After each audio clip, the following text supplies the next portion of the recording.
With the impeachment trial winding down, many around the campaign are starting to look toward 2020 and what the election cycle may have in store. One America's John Hines has more on this from Washington. In the second part of One America's exclusive interview with Utah Senator Mike Lee, with the Senate impeachment trial of the president soon concluding and attention now turning to the November election, Senator Lee offered his thoughts about how the president is positioned for November and separately what he's discovered about the many connections billionaire George Soros has made with U.S. government agencies working abroad. Take a look.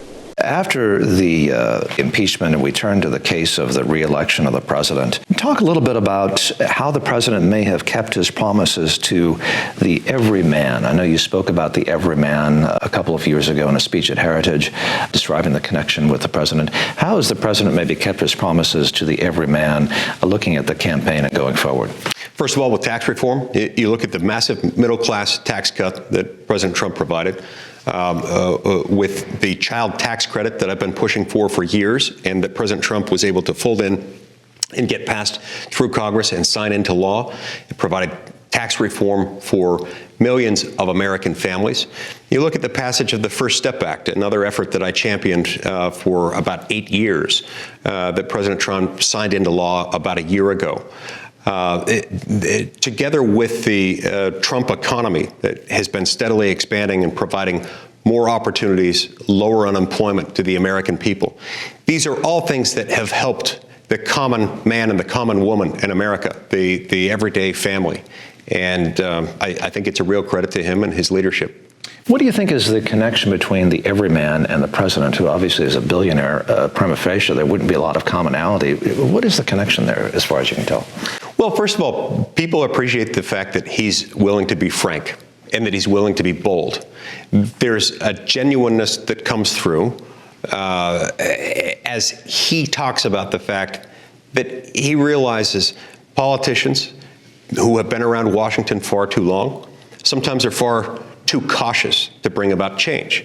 He's not. He doesn't need this job. He doesn't need politics to make his life real and rewarding. And there's something about that that really resonates with hardworking Americans, people who don't have quite the net worth that he does, but they understand intuitively that he gets them and he's there to fight for them. You've looked into a little bit of this connection with the State Department and some of these Soros organizations.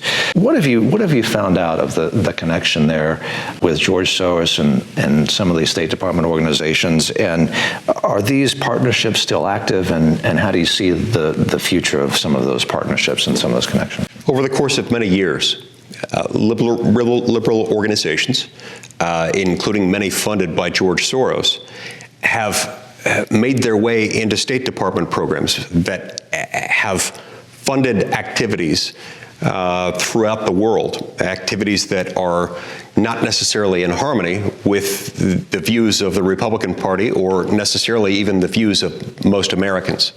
When you couple private money with U.S. taxpayer dollars that are released to foreign countries, and those funds are used to influence partisan political elections throughout the world in a way that many Americans would find reprehensible, that is of concern. And these things are very, very hard, I think, to get started, but they can be even harder to shut off. So it can be hard to identify them and even harder to end them.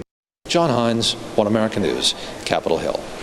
Want to see more videos like this? Click on the link below and subscribe to One America News on YouTube, and call your cable provider and kindly demand that One America News is added to your lineup. Call and subscribe today.